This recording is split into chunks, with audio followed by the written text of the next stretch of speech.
the building. Miss Man, Big Play Killer, T Peasy, Trucker Mogul. Uh, yeah, we back in the building, man. Look, hey, just trying to set my studio up, y'all. I got my studio. We got the studio lights in here now, y'all. So let me try to see if I put this down here. Oh, what's going on? Can I put it down there? See, could I put it over here? Can I put it? There go my spot. That's my spot. All right, y'all. So let's talk about it. So I watched this movie this weekend about Bass Reeves, the lawman Bass Reeves. Bass Reeves, for y'all that don't know, y'all remember Long John Silver back in the day? How you had Long John Silver, and he had the white horse, and you had remember he had the mask on, right? And with the little black like raccoon like face. And then you had Tonto. Tonto was like his sidekick, right? And Tonto was the Indian. Tonto could speak to the Indians, right? Remember that. You had a white horse, you had a white man with a black mask on, and you had a Indian sidekick. Alright? So here we go. And the reason why I'm telling y'all this is because in this series I was in, he was gone for like 41 days. And this dude, I mean, when he was gone for his 41 days, he made $700. That was $700. Do you know how much $700 was back in the 1800s? Like, that's some cash, bro. That's some real cash. Um, and right now, y'all know on my other channel, I talk about Colorado. If y'all want to know about Colorado stuff, I'm on there. What's my other channel, man? Big Tiger. Go look up Big Tiger, man. I'm on there talking about Coach Prime and Colorado. I talk about football. I talk about a lot of sports stuff, but really, mostly the channel is about Colorado football. Well, what Coach Prime got going on and the stuff around that. But when I was watching this movie, this dude out here risking his life, bro. He being out here being an outlaw, and Bass Reeves supposed to arrested like over. I think this dude arrested like over. I ain't gonna go too crazy with it. I'm just say over 100 men, like bounty hunters. I think he arrested over like, I want to say it was like 600, but I don't want to say it. But I know he arrested a lot of people, right? And the reason why he could arrest a lot of people is because he was a runaway slave, and when he ran away, the Underground Railroad was kind of like the safe zones for slaves, and it was the safe zone for outlaws. So when he ran away, he stayed with a woman for a minute, and he learned how to speak Choctaw, I think. And by him knowing how to speak Choctaw, he could talk to other Indians. Other Indians, they trusted him. So when a lot of these outlaws, they would run into the Indian reserves because the Indians really wouldn't mess with them because they had guns, and the marshals, they couldn't go on their land to arrest them. So he had like a advantage because he could go onto these reservations and catch these people, and some of the Indians would let him know, blah blah blah blah blah. So he kind of always had a upper hand on the criminals, and he had an upper hand on the lawmen because the lawmen wouldn't go in there and try to arrest nobody because he was out of their jurisdiction. But with all that being said, it was a part in the movie when like, this dude out here making bank, y'all, risking his life. I mean, I know truck driving is tough. I know a lot of other jobs is tough. But being a bounty hunter back in the day in the Wild Wild West, you can't get no tougher than that. You chasing down guys that the lawmen won't even really chase down. So his wife told him, like she was going in on it, like, I'm losing my husband, I don't know who you are. But she buying pianos, she doing all this, she having fun, she filling the house up with stuff, but it was still like,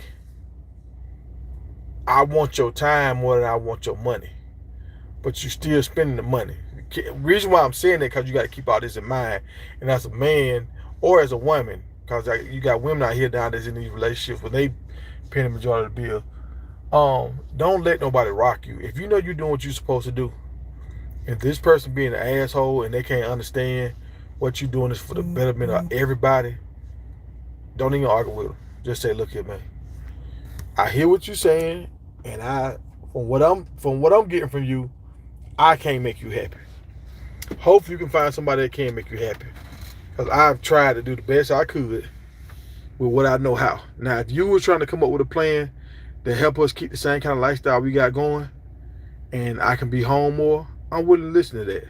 But if you just finna sit up here and tell me everything I'm doing wrong, when I got you living better, because y'all got to understand, a lot of these situations, your partner family didn't hold them down. Your partner daddy didn't put them in a great situation. You probably got them living better than they ever lived before, ever in their life. So don't let nobody try to deter you from working, especially if you done got into a situation like right now in my situation. I got a truck, I got a payment, I gotta honor my obligations. I signed up for this stuff, so I gotta fight through it, right? Um, and by me fighting through it, once I get to the other side, life will be a lot better for everybody. I don't want to be going away from home all the time. I don't want that. But as a truck driver, you got to do some of this stuff. But when your lady starts bickering at you and like charging you up because the freight is slowed down, blah blah blah, you say, look, help me come up with a better plan. I'm all ears. If you got a better plan, I'm gonna listen to you, and we can see how we can make this work. But if you don't got a better plan, by you like trying to chump me off and yelling in my ear and giving me all these threats or whatever, that's not gonna help us. And when I was watching the movie the other day, when I saw his wife was doing him like that, I was like, damn, it's kind of fucked up. But as a man, you got to know how to handle that. When they come at you like that, that's when you got to stand on your manhood and be like, look, these are our options. If you got another way, show me the other way, because I'm all out of answers. And most times they don't have another answer. They just want to say something, they in their feelings and their emotions, and they want you to move right now. And that's not how the world moves. Like, I've been around cats that's millionaires, and they going through the same problems we go through. The same problems. And I'm thinking to myself, like, damn, I thought you done brought this big ass house, y'all got this, y'all go on vacations for damn near a month, and you still going through the same problem the local joker going through. So it will never stop unless you stand on it, unless you say, look, let's talk about this. And if you try to talk about the situation and y'all can't come to a agreement or understanding, and you keep getting that pressure on you, that's not good for your psyche. That's not good for your blood pressure. That's not good for your heart. I'm telling you, like, that stress will kill. I done seen stress make people have strokes, and they lose like feeling in their leg, their arm, all kind of stuff. Eyesight. I done seen people like they try to put up with a nagging person, and it could be a man or a woman. But if you keep putting up with a person, even a child, that just won't do right, and you trying to bust your butt to try to take care of everybody, and you keep putting up with it, these folks can put you in the grave, man. So you got to stand on it. If you know you're doing the right thing. Now, if you out here doing stuff, if you out here saying you're running, but you actually laying up 2-3 days with your mistress, and that's a whole different thing. But if you out here doing what you really supposed to do, and the freight just ain't running how it's supposed to run, or something goes wrong, you get caught in a snowstorm or whatever, blah, blah, blah, and stuff ain't right, you got to tell these people, like, look, I'm doing the best I can. I understand you're not happy. I'm not happy either. But what's another alternative? What's another alternative that we can do that makes sense to the both of us? If you can't give me that, get off my phone with it. Like, when I'm around you, I just want to enjoy myself and make the best of this life that I chose to share this life with you. I want to make the best of our time when we're around each other. And if we find out a better way, we can go that other way. But as of right now, this is what I know. I'm doing the best I can. Please, don't give me all of that noise that's not helping the situation.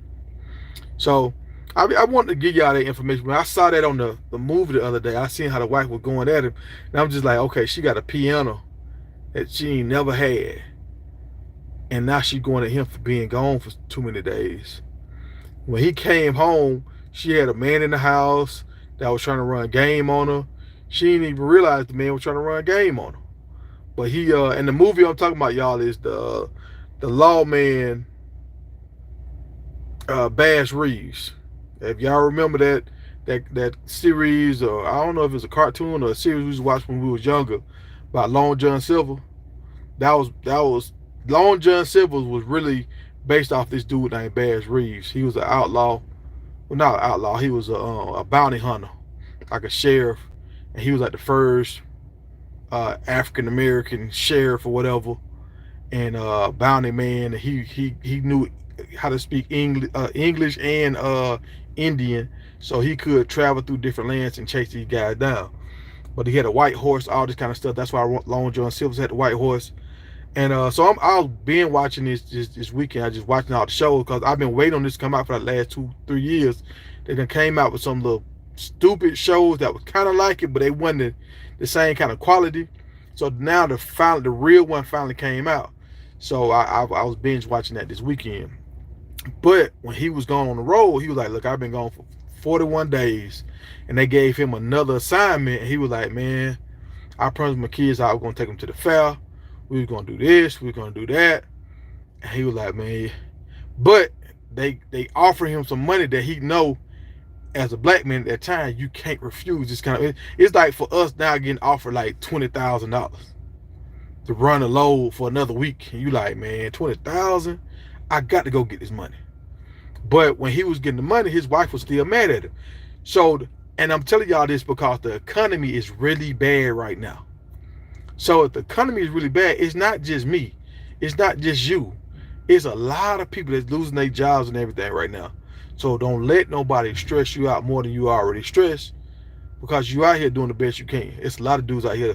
I know I got a partner that just got at the hospital. He's stressing out right now. He got like 3 trucks. He's stressing like hell. About to lose himself. So this is just a message to y'all, man. Like even like Coach Prime and his wife, long-term girlfriend, they just split. And I remember last year doing Fourth of July, February, Valentine's Day, the 14th on Valentine's Day. They had like a little meeting in the cafeteria, and the cook played the saxophone, and it was just something simple because he didn't have time to go out and do a lot of stuff. But the media trying to tear him down for that. But look how he lost these games, and everybody trying to tear him down for losing these games. So it's like, if you're trying to do something with your life and you're trying to be the best version of yourself, it's hard to give your woman the world and be on top. It's hard to do both. So you got to have an understanding woman that's gonna rock with you through it all. And if you find out that she rocking with you, you got to pay attention and say, you know what, I got a good one. I got a good one right here, y'all. I gotta do the best I can for this woman, and give her my best version of myself. I know it's hard. We had a conversation last night. A lot of guys talking about it. They were saying how dudes just fuck up bad. But I was like, I don't know if dudes just fuck up bad. I think we going against our programming, and we trying to give people what they want. But a lot of people in this world don't get nothing. Like, I mean, everybody falls short. Most people. You might have like 1% of people that do it the right way, but most people fall short. So don't let this world, man, confuse you and make you feel like you ain't nothing when you giving it your best. That's one thing I want all y'all to know, man. When you giving it your best, do not let the world feel like you ain't good enough. Because most of the people you looking at struggling. Most people you looking at in the truck next to you struggling. Most people you see in these suits out here, they struggling. I'm telling y'all, I know y'all. I talk to a lot of people, and a lot of people struggling right now, y'all. So don't let it. Just cut down on your living, cut down on some of the stuff you're doing, and keep it simple, and just survive right now until you figure out a better way. That's what's going on right now. But y'all, that's my message for the day. And I just want y'all to know, man, keep hope alive. And we finna go through something. It ain't hit the fan all the way yet, y'all. It's finna get rougher than this. So pay attention. Be mindful. It's about to get real crazy. I think 2024 is finna get ugly for a lot of people, y'all. A lot of homeless folks, a lot of people gonna get put out their houses. I'm telling y'all, I see it, I feel it, and it happened before. It's about to happen again. But that's what I got, folks. All right, gone.